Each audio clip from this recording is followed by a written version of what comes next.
एक मिनट रुक जाओ, रेडी होने दो।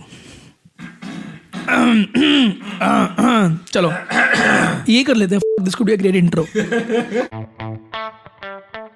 Hi, I'm Akshay. Hi, this is Saurabh, and you are listening to the Founder Thesis podcast. We meet some of the most celebrated startup founders in the country. And we want to learn how to build a unicorn.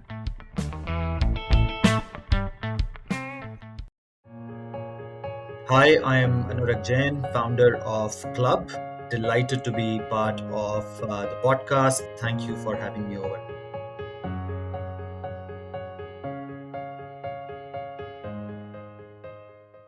I read this great tweet the other day which said that if you're a startup founder looking to make an impact, then raise tons of VC money.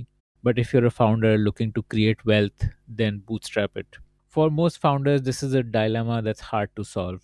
Of course, every founder wants to make impact and have scale, but nobody likes to end up with just 5% of their own company. And which is where comes in an innovative startup called Klub. That's Klub with a K. Klub is a fintech startup that offers revenue based financing. What is revenue based financing? Essentially, it's a loan or it's debt. The only difference is that you don't pay back a fixed monthly EMI. Rather, Club takes a percentage of your revenue for X number of months, which means that Club is truly a partner in your growth. And Anurakt Jain, the founder of Club, has had a fascinating journey spanning multiple countries and has a lot of insights to share, starting from how to think big to how to build an organization, how to scale culture, and how to build a crack team of super achievers. Here's Anurakt talking about how his journey began. Tell me about growing up. Like, where did you grow up? What kind of family did you grow up in? Was there an influence of business in your childhood years? Did you think of entrepreneurship as a kid, or was it just to study and get a good job? Like, what was that journey like for you?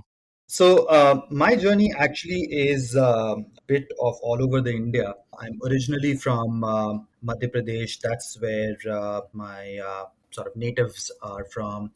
Grew up in Bihar. So this is close to Shamgarh district, a village called Garot.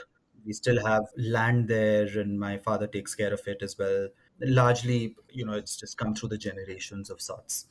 How did your father come out of the village? Like, was he the first one to study and get a job and all? Or Actually, that's the starting point of it all. So, for me, what I was going to say is that the starting point was with my father, who stepped out, got an engineering degree, and then joined Steel Authority, a public sector unit called SAIL.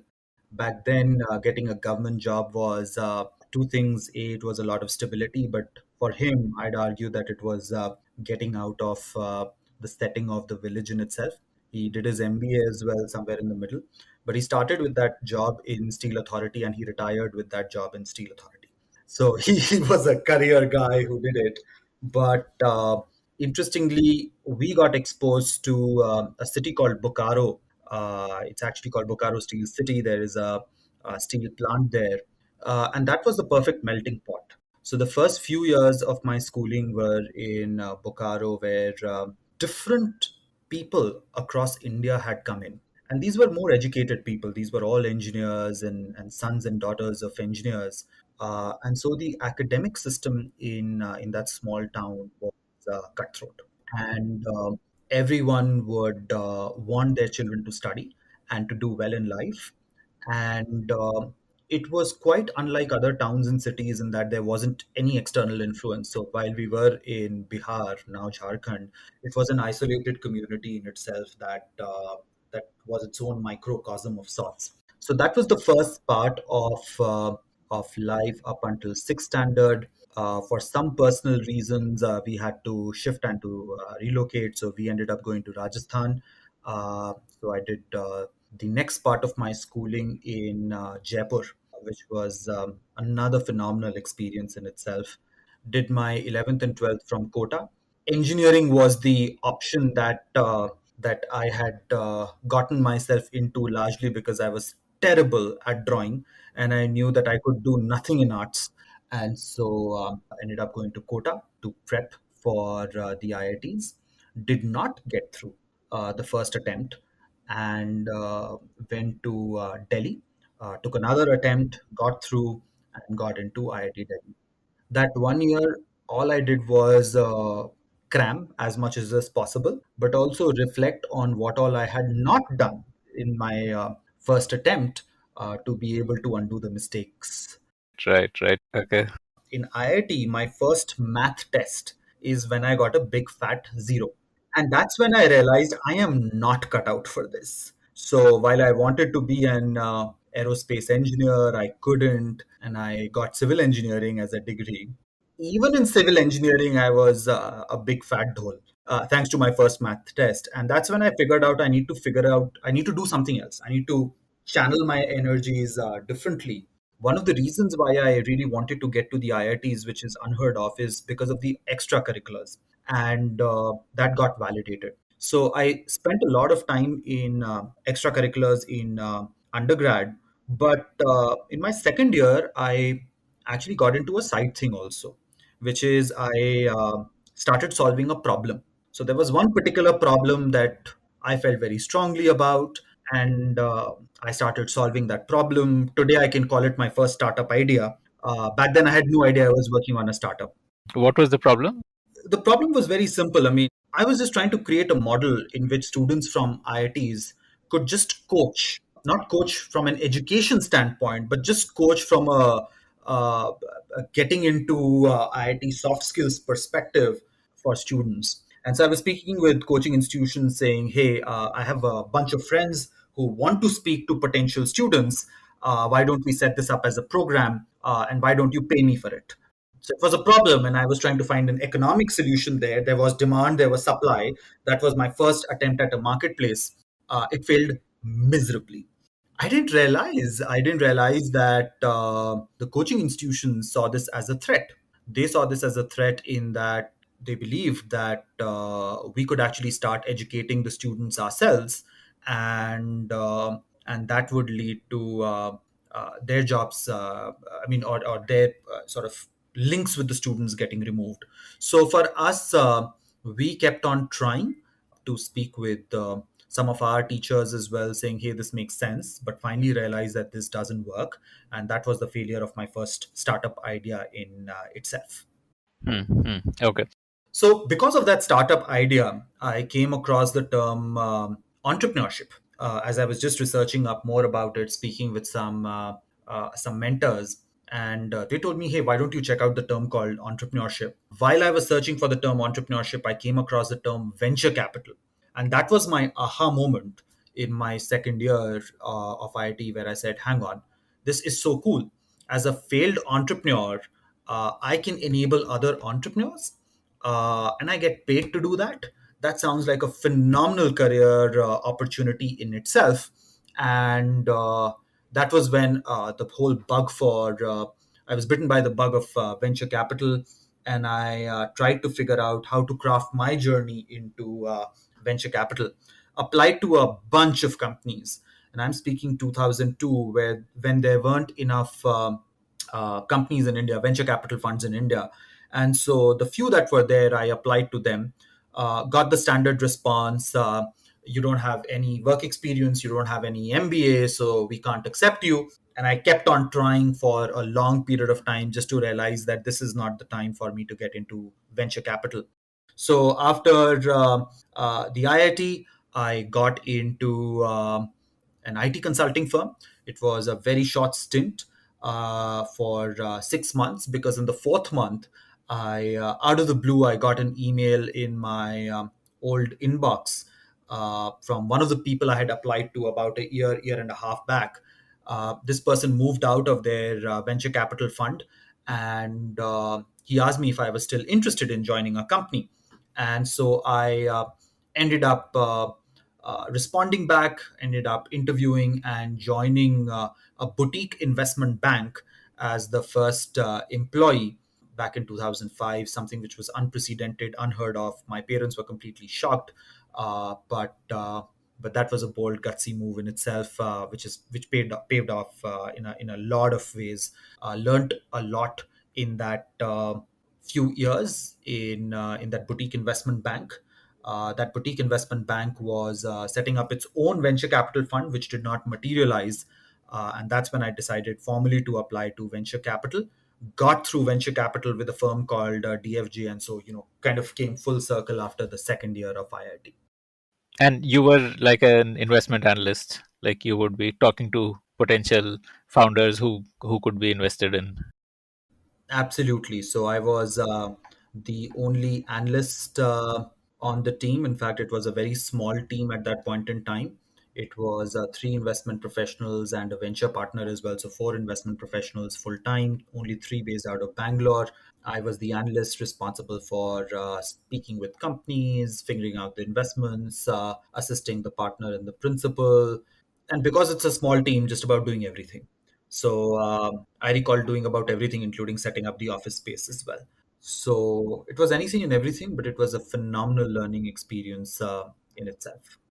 So, what made you want to like do an MBA? I guess being an investment analyst is in a way like a better education than doing an MBA, right? Actually, it started off from the investment bank in itself because by then I was exposed to all sorts of companies, business models, different structures in themselves. What are companies doing? How is innovation being driven in India? At the point, it was still early, young and early.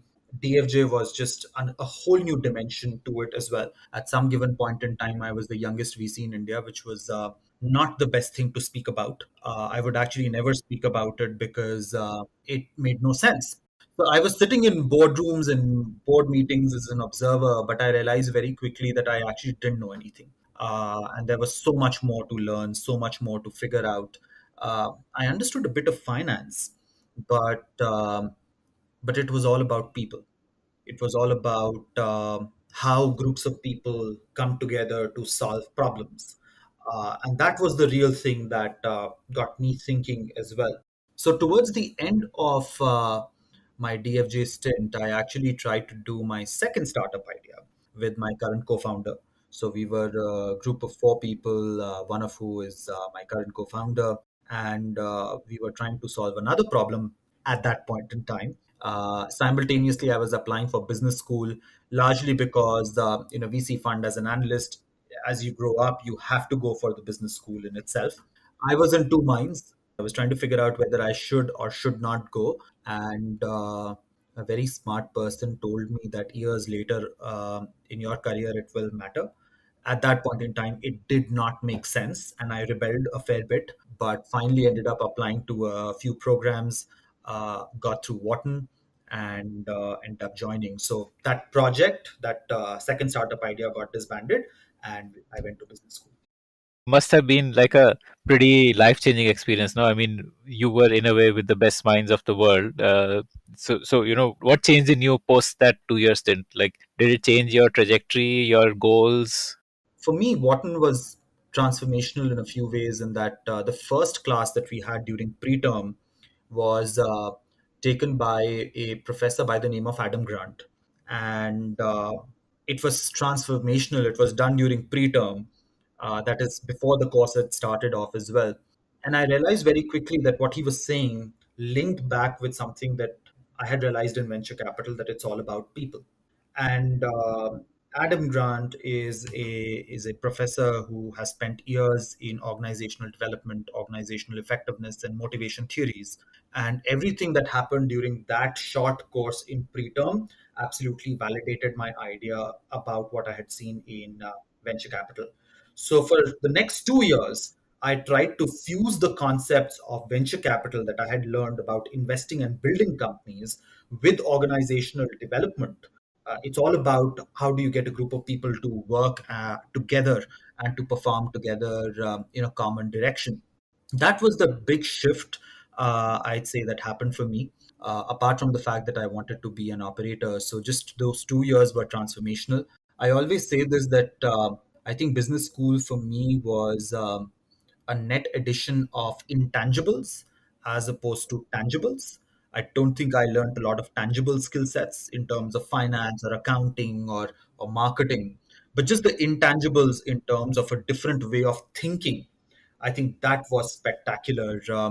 And Wharton, from that standpoint, it took me out of the well. So I was a frog in the well, as I used to call it. I got out of the well, and I thought it was a phenomenal place.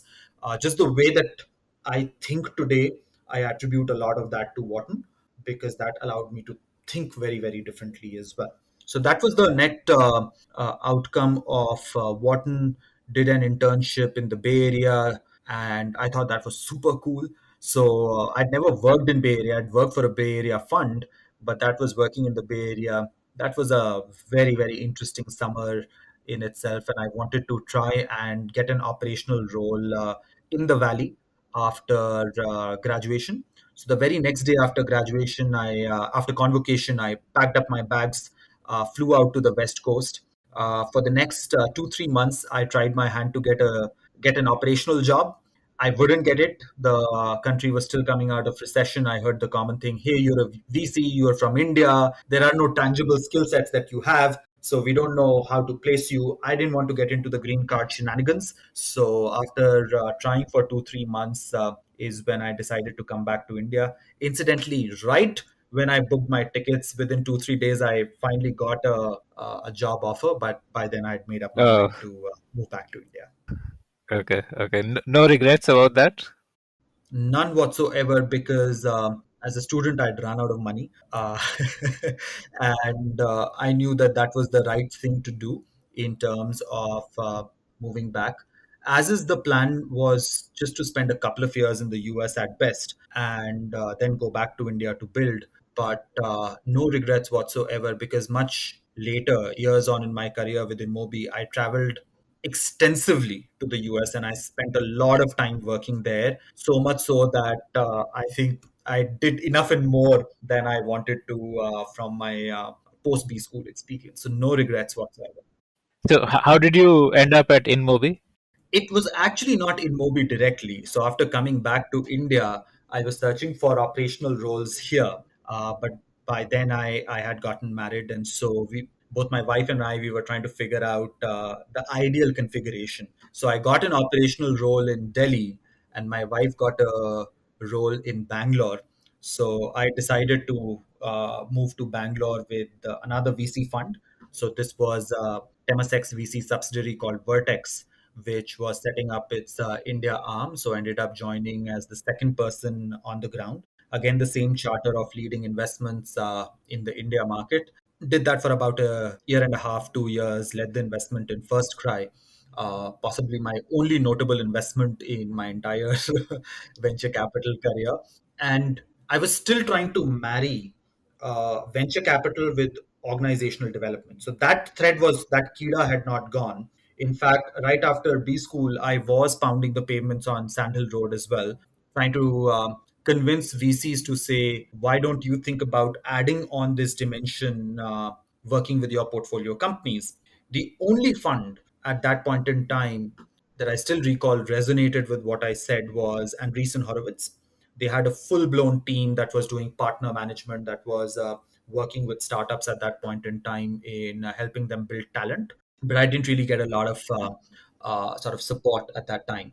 So that bug was still there. I tried it out at Vertex, didn't really materialize. So I was trying to figure out, hey, what else can I do in organizational development? I was speaking with the head of people ops, head of HR at in Mobi, and I was sharing my interests with her around organizational development. And she ended up saying, hey, why don't you do a project with us, for us?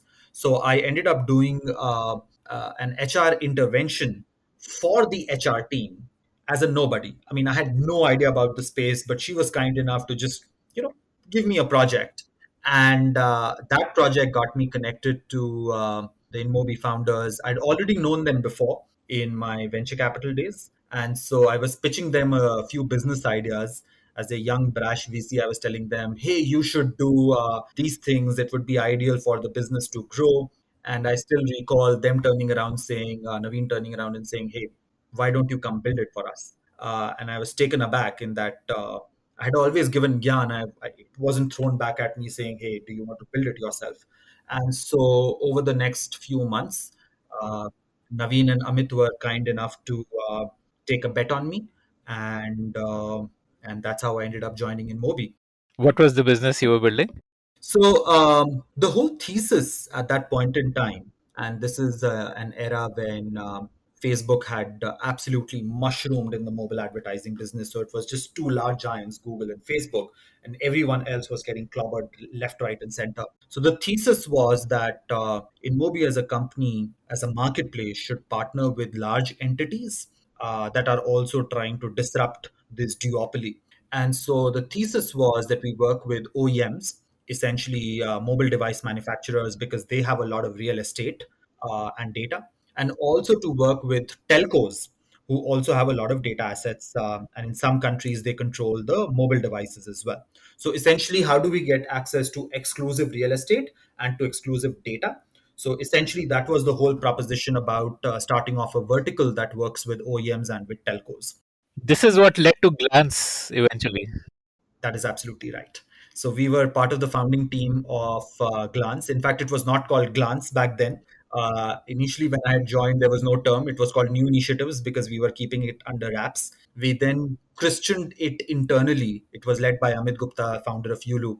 We then christened it internally to call Vault, which is again an internal project terminology. Vault then evolved to OEM and telco solutions. That's what we would call ourselves in the market. And then finally it became the two sides split. So the OEM business then became Glance, which has become a unicorn in itself. So yes, that's how it started off. It was during this stint that you thought of Club. Like, how did the idea for Club come about? Because this itself is like, you're in a way like a founder, like, part of the founding team building up a new vertical. So, what made you want to start Club? Club did not start immediately. Just when I was wrapping up my stint at Glance is when I was thinking of moving out and doing something else. Conversations led me to move into the second entrepreneurial project at InMobi, which was linked to the telco data project, as we used to call it. So essentially, working on the telco side, unlocking the massive data assets that telcos have. And so I got into that second project where I was leading an acquisition in the Midwest in the US. And so I would travel extensively to the US trying to complete that acquisition, which took a long time in itself. We acquired a full team there. That business ultimately got rebranded as True Factor, which has again gotten rebranded to certain components that we acquired at that point in time. So those two components are doing extremely well, have become large business units in themselves. And so that was the second entrepreneurial project that I was involved at in Mobi. So, you quit with an idea in mind, or you quit with just a desire to do something? The quitting part of InMobi was with some idea, but also with the desire to do my own thing. I was fairly clear by then that I had done two entrepreneurial stints at InMobi, and I wanted to do something of my own. That was one definite reason for sure. But it was not absolutely throwing a dart in the dark. There were some ideas, some concepts that we wanted to work on. They had been fermenting for some period of time. We wanted to build a consumer brand in line with our ikigai. So we were trying to do something out of the regular humdrum of corporate life and wanted to build a consumer brand. That is the genesis of Club in itself. But as we did more research, as we spoke with more entrepreneurs, more founders about the space, about the sector, we always heard a recurring problem of capital or the lack of capital. And it was good to start off the consumer brand, but if we wanted to scale the consumer brand, then there was a lack of capital. And every single founder entrepreneur always spoke about that no matter what. And so we started working on the consumer brand. It was supposed to be like a D2C play. It was more meant to be a slightly different thing. D2C as a buzzword was not prevalent then, but we were trying to build a speakeasy bar, which was going to be more of a networking place as well, and which was going to spawn off its own sub brands as well, including some D2C brands. So it was a consumer brand with lots of things under the hood, but the whole thesis was that there's so much more to be done with just a group of people coming together. It was predicated on the fact that we would be able to scale up, but as we started researching, going back to that point, capital was a much bigger problem that we heard of, and we were both finance people, And so we would always scratch our heads going like, why is that good founders, good products, good customer affinity, good financials are not getting rewarded by the capital markets? And around the same period of time, we randomly came across the term revenue based financing in the US. This was for SaaS businesses. And there were companies that were doing it for SaaS. And we sort of started speaking, saying, hey, why don't we do this for consumer businesses in India? We do get access to alternative data sets. A lot of digitization has happened because of our own consumer brand. There were a lot of individuals who wanted to back that brand. And we said, why don't we source capital from different pools of capital in itself, sort of make this a more hybrid way of raising capital and apply that through revenue based financing, where people get returns as a revenue share. So initially, we were focused on the food sector.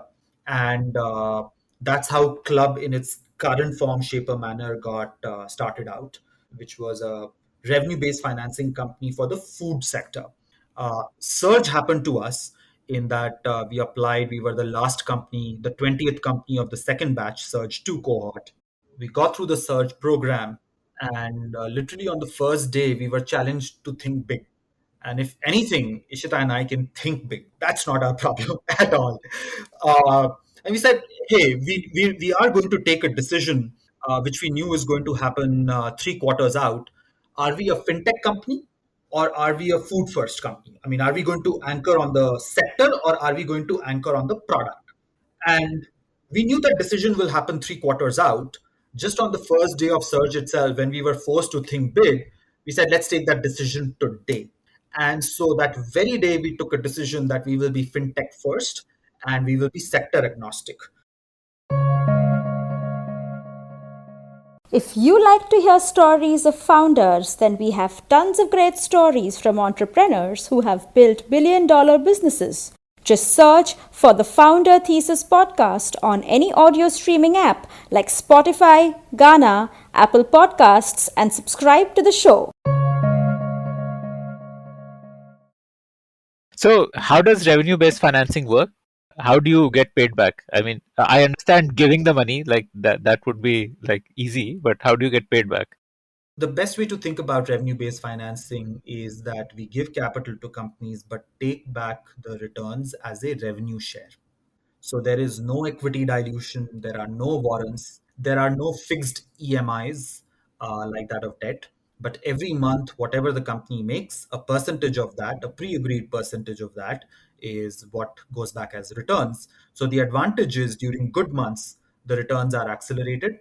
But during months with low revenue, when there is seasonality, when there are COVID induced revenue shocks, the returns are also lower. So it's a skin in the game financing product. Do you calculate that this is for X number of months, or this is till a certain rupee value has been paid back, or is it for perpetuity? Like, how is the deal structured? Like, So at least in the US, how revenue-based financing started out were these were more perpetuity models or longer-term relationships. India tends to be a very different market. We actually had the biggest blessing in disguise in that we did not know of a company called Clearco now, Clearbank back then, which is the 800-pound gorilla in the space. And so we were not encumbered by trying to replicate a business model in India. We were trying to build something very first principles. So we took some design choices which were very first principles, including the fact that we do not do products which are perpetuity in nature. We believe that every company has a certain risk associated with it, and we are in the business of assessing that risk and pricing that risk. One of the risk elements is what we call tenor risk. Now, should we take a 3 month tenor risk on a company or an 18-month tenor risk, and everything in the middle is the dynamic calculation that we do for each company. And so we are investors, or rather, we've been investors who are not trying to pigeonhole ourselves into certain slots. We are not trying to say no to a company. We're not trying to pick the market winner. We are trying to say yes to each company because we are truly trying to assess its risk and match it effectively on the other side. the risk gets translated into the tenure. Like, if it is high risk, then you ask for an 18-month revenue share, or if it's low risk, then you ask for, let's say, 6 months revenue share. Is that how it works? Not as simple as that. A, the converse holds true in that if it's a high risk company, then the tenor is shorter because we want to see how the company performs over a shorter period of time, take lesser exposures on it. And if the company does well, then we do another round of investment with them. And we keep on doing this over a period of time. And if the risk is lower, then we have the visibility to give a longer tenor to the company in itself. Give me like a hypothetical example with numbers just to make it clear, no? If, say, for example, it is a young brand, as we call it, low in revenue, what we would call an Instagram brand, just something very, very young, low revenues, not a lot of operational vintage, then that would be a high risk company. This is where we would do tenors from 3 to 6 months. We want to see how the company performs. The quantum of capital will be on the smaller side, under 25 lakhs, just to see whether the company is able to repay it. Again, the quantum of capital varies by company, so it's not a blanket statement at all. Just to give some ballpark guidance, if it's a company doing 10 lakhs MRR standing for monthly revenue run rate, then typically we can take an exposure of about 10 lakhs on the company itself. Now, these numbers again vary by the tenor, by the revenue share, and ultimately the yield that we expect. So, if we were to give 10 lakhs to the company and we expect a yield, say, for example, of 5%, then we expect 10 lakhs into 1.05% to come over that 6 month time period, basis a certain revenue share on the business in itself. So these things tend to be a lot more dynamic in nature, and that is the calculation that we are doing. I'm going to kind of recap. So you would decide what is the rate of return you want on it. So like say on 10 lakhs loan, you want a 5% rate of return. So that's like 10 lakhs 50,000, and then decide on a tenure, and then that divided by the tenure is what would then become the revenue clawback, or the revenue share that would get entered into, assuming that the same monthly run rate continues, something like that. Yes, just two or three things to add there. Rate of return means something very specific, so I'm going to call it yield. That 5% is actually called yield. The rate of return is actually imputed backwards. And one also has to think through a lot of other use cases and scenarios as well, in that you apply too high a revenue share on a company and the ability to pay comes down, and you apply too low a revenue share and the returns don't come back as well, right? You have to incorporate seasonality in some of these models as well. You have to incorporate cyclicality of businesses as well. It's a tad more complex, but you're absolutely you understood it correctly. So, do you only lend to digital businesses because you have data there? Like a business which is not like selling online, the amount of data you would have about them would be less, right? Well, it depends. Digital in itself is a very broad terminology. Online is just a portion of digital in itself. There are a lot of businesses that sell offline that have digital data footprints. For example, we work with a lot of offline brands that are in the food space. So we work with cafes, cloud kitchens, companies, D2C brands that have stores and that are doing store expansions. A lot of these businesses one would call brick and mortar, traditionally offline. But actually, if you start assessing the businesses, everything is digital. Their billing systems are digital. Majority of the revenue streams are digital in nature. Their inventory systems, their marketing systems are digital in nature. So there are a lot more data sets that you can look at and assess. So we don't believe in the whole concept of online and offline. Uh, in fact, what we see in India, and I'd argue across Asia, is that businesses become omni-channel very quickly. First of all, multi-channel and then omni-channel very, very quickly. So if it's an online business, it will start selling on all sorts of online channels very quickly, and then will go into offline. If it's an offline business, it will start selling into multiple offline channels, GT, MT, and then get into regular online channels as well. How does your share of revenue flow to you? Is it like a integration with the billing system, and there is like a direct, or is it like a monthly reconciliation that you how much revenue was generated this month, and then you send them a bill or something, or like how does that happen? It's a combination of both. This is also part of the proprietary stack that I will speak about the least. I'd argue that giving money is easy. taking it back is much, much harder. And that is where a lot of innovation also goes in to be able to collect this, to be able to repay, for the brands to be able to repay the money, but in an easy, simple, seamless manner, and to be rewarded for good behavior in itself. So that's where a fair bit of work also goes in, which is all proprietary tech that we've built. How do you reward for good behavior? Like you give a better rate of interest, or Larger quantum of capital, better cost of capital. And so we are a scalable provider of capital, in that companies that continue to work with us have raised 6, 7, 8 rounds of financing through us. So they just keep on raising more and more round of capital as they repay, and the terms just keep getting better as well. and this is for largely product based companies or even services companies also. Anywhere where there is recurrence of revenue, including services, is very much scope and charter of what we do. So it's not just product companies or consumer product companies.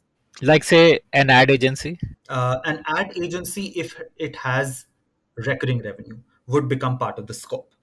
Typically, ad agencies don't have revenue recurrence per se. These are not SaaS businesses. These are more one time in nature, and hence a little hard to model out and to predict. Do you fund this from your own balance sheet, or like the money that you're giving them, where does that come from? It's a combination. That's where we are the world's only hybrid marketplace. We tap into different pools of capital through regulatory compliance structures. It is not done from our balance sheet only. In fact, up until our last round, we actually had very minimalistic balance sheet exposure. We don't believe in raising equity money and then deploying it in other companies. It doesn't make sense. So we don't do that. We have different pools of capital that we source from. What are these different pools? Yes, so these different pools include NBFCs, domestic institutional investors. It includes banks. It includes HNIs. It includes international investors. So a combination of all of these is what we utilize. We pair the right set of companies across the risk return spectrum with an appropriate pool of capital, and that in itself is a fair bit of intelligence that we've built over the last few quarters. Okay, okay. So, what is the landscape of revenue-based financing in India? I know that there are a lot of companies which work with Amazon marketplace sellers. I think that is like one category in this market, right? Like people who do bill discounting. Like once you sell on Amazon, then they'll give you 95% of that what Amazon is going to pay you. What else is there like in this space? Yeah, so India is a fairly credit underpenetrated market in itself. I'd argue right from the traditional structures, which includes traditional debt and equity, which means bank debt and equity in the form of venture capital and private equity. Those are the more traditional forms. We now have a fair bit of SME financing in the form of working capital financing, which is what you're referring to. Bill discounting or invoice discounting, factoring, which has started off as well in the market, has picked up a fair bit of steam. And then revenue based financing in itself, which tends to take slightly more midterm exposures. Invoice discounting is just discounting that particular invoice over 30, 45 days in itself. So it's a very short term product in itself. It does not allow a brand and a company to invest in inventory or marketing or growth in itself. And so there is still a need for more medium term capital. That is where revenue based financing comes in. Okay. Did COVID put stress on companies and make them more likely to default, or was it the other way around that you discovered those companies which benefited from COVID, or what has been the impact of COVID on businesses? So COVID has been, I mean, of course, for the ones that there is, of course, a huge survivorship bias to this, but the ones who have survived would all argue that there has been massive tailwinds because of COVID in itself.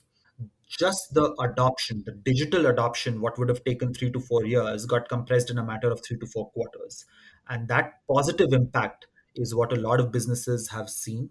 Of course, COVID was a time, the two waves were periods of extreme flux.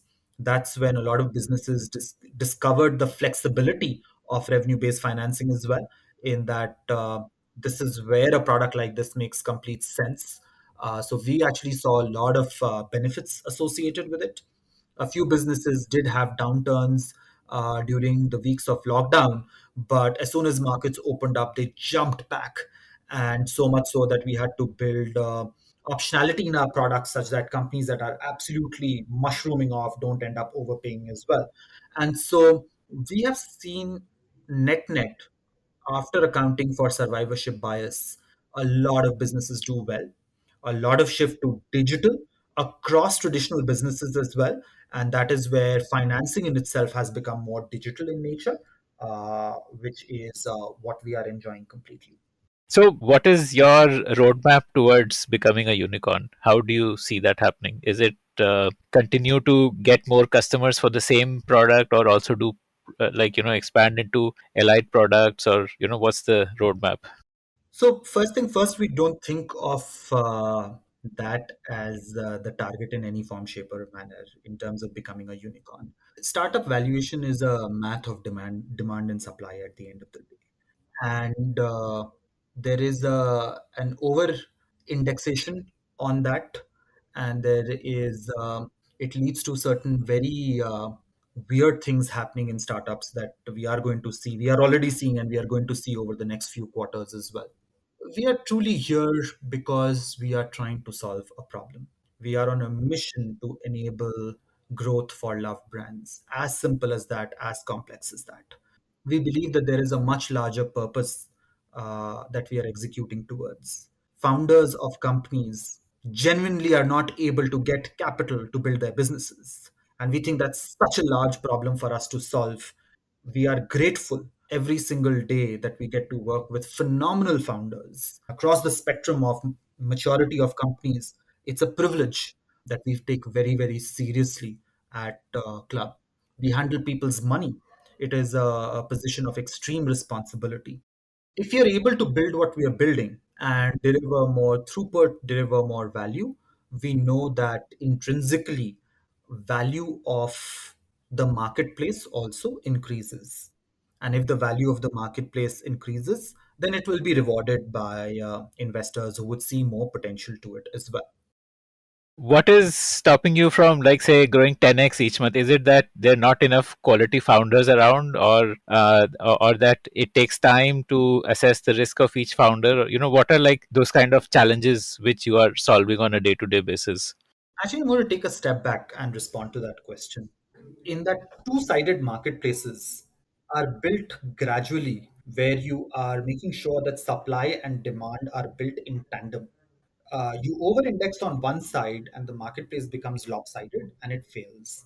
And markets of Asia, thereby India, tend to operate slightly differently. These are not markets of US where you can absolutely just over-index on one side and the other side will be naturally attracted to it. In India, you have to build it gradually on both sides. So while we are seeing phenomenal month-on-month growth rates, a 10x growth rate is not simply driven by adding more supply. It is also not driven by adding more demand. It is in careful matching of both sides of the marketplace. And if we continue to do that, there will be step jumps in the business. So every 3 months, every 2 to 3 months, we have a step jump in the business where we move the orbit of the business in itself. And so it will be step jump up to a certain point in time. After that, it starts becoming exponential when both sides get attracted to the marketplace. So essentially, network effects start taking into shape. We are not there yet. We see early signs of network effects, but these are early signs of network effects. You had this very strong desire to learn organization building, organization development, and the thesis around people being the key to a business. So how are you implementing those desires at Club? What is the way that you're building up Club as an organization?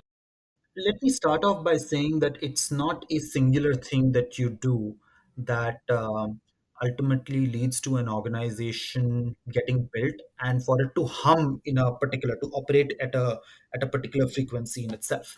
The second axiom there is that startups evolve very rapidly. So anything that you've done 6 months back organizationally has to be torn down and redone, at least in the initial few phases, up until a certain maturity comes in by itself. With those two axioms in place, we've actually started out with a very different mindset altogether about building the cultural fabric of Club. Most companies would have, and we looked at enough and more inspiration. We looked at enough and more companies that had multiple long lists of things that they are aiming for in terms of cultural values. When we started thinking about it, we realized that that's not the way that our brains operate or what we are trying to build in a company. So we have what is called a four-tiered cultural tenets. We have four-tiered cultural tenets. The first tier, which is the foundational block for us, is what are called our virtues. Virtues are things that we cannot teach, that we cannot train, we cannot impart. You either have it or you don't. If you have it, you will find Club to be a very easy place. And we try and tell a lot of candidates, if you don't identify with these virtues, stay away from Club, because these will get over indexed a lot. On the bedrock of virtues comes our next philosophy, our next tier, which is what we call Club's wow, Club's way of working. These are five simple tenets that we run like a drill sergeant into our team members. These are things that you will learn at Club if you're working at Club. Can you detail it out? Like, what are those virtues or what are those vows? So let's start with the virtues. So the five virtues that we speak about are fire in the belly, which is absolute crazy hunger to just to learn, to grow, to be better. The second one is hard work. And while a lot of people speak about hard work is our understanding of hard work is that your average of hard work should be higher than the max of most people. So you're a hard worker of a new order altogether. The third one is trustworthiness. High integrity is very important to us.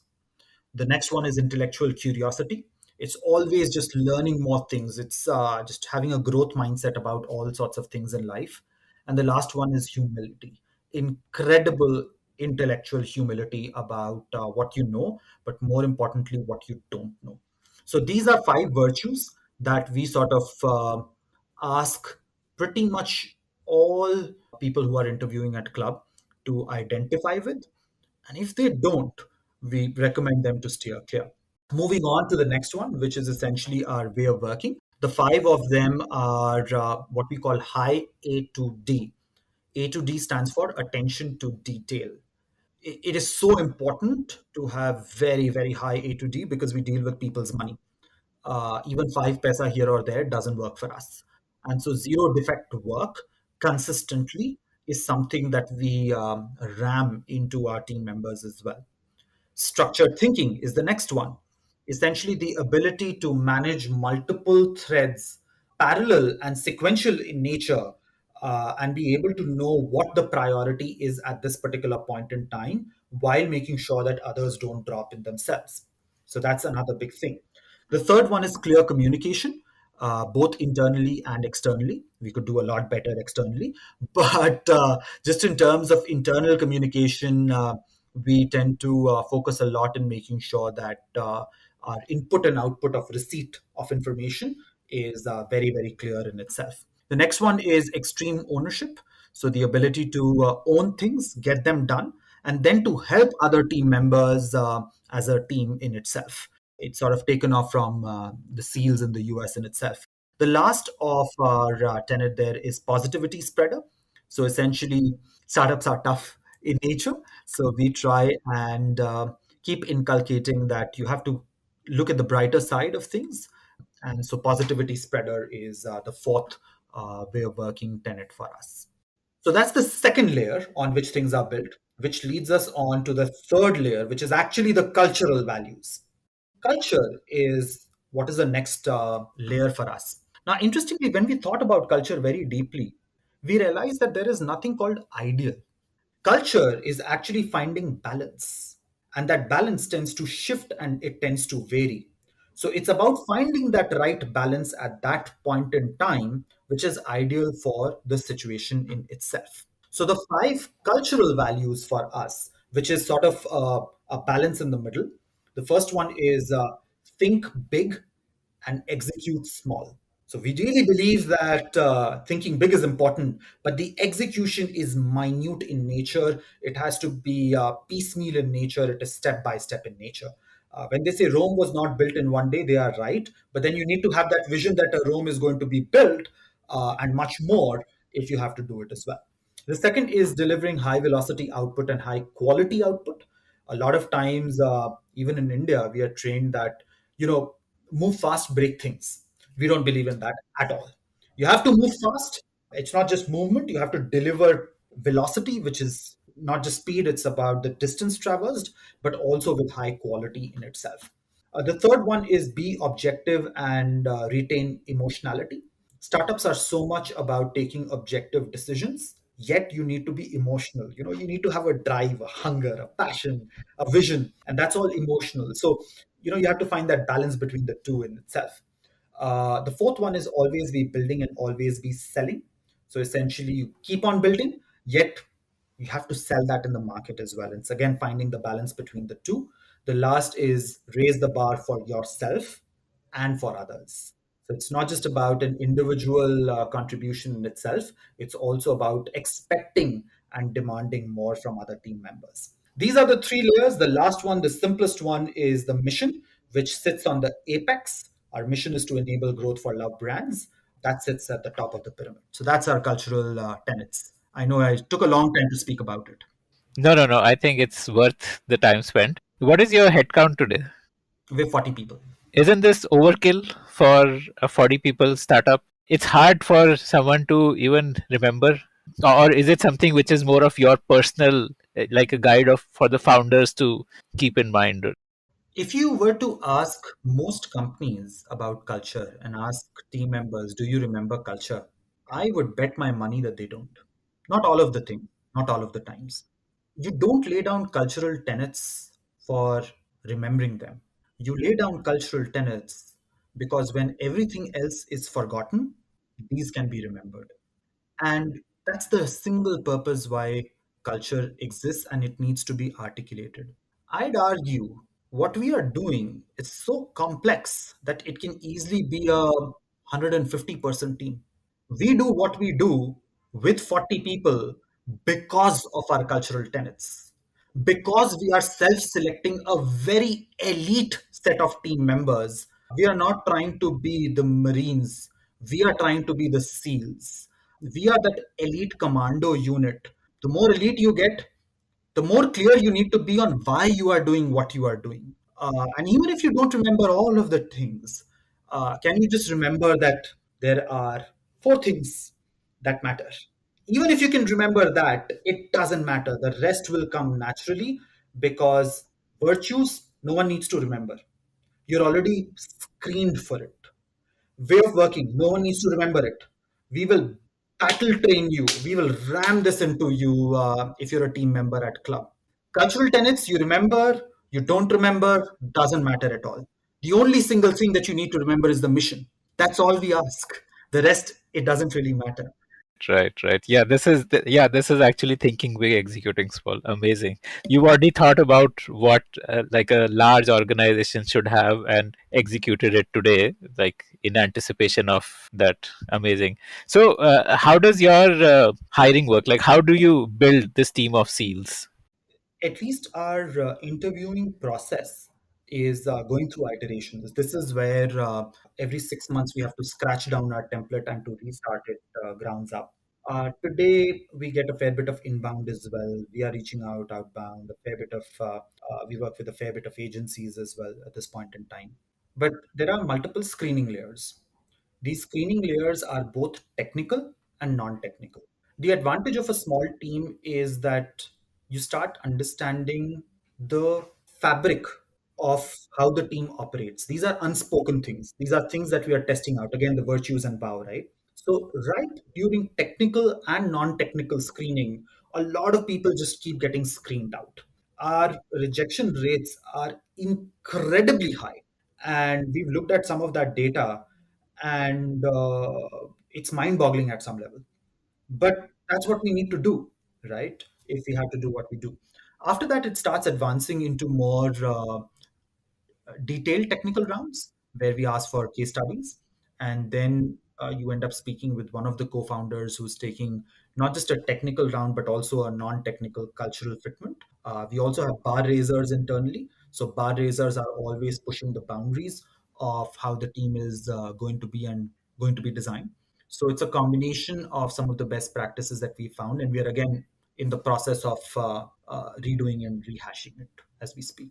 See, I can understand as a founder, you would be able to judge virtues like, say, fire in the belly and hard work, and those five virtues that you spoke about. But those are fairly subjective to judge at scale. Like, if you were at a stage where you were hiring 50 people a month, how would you judge that? Like those virtues?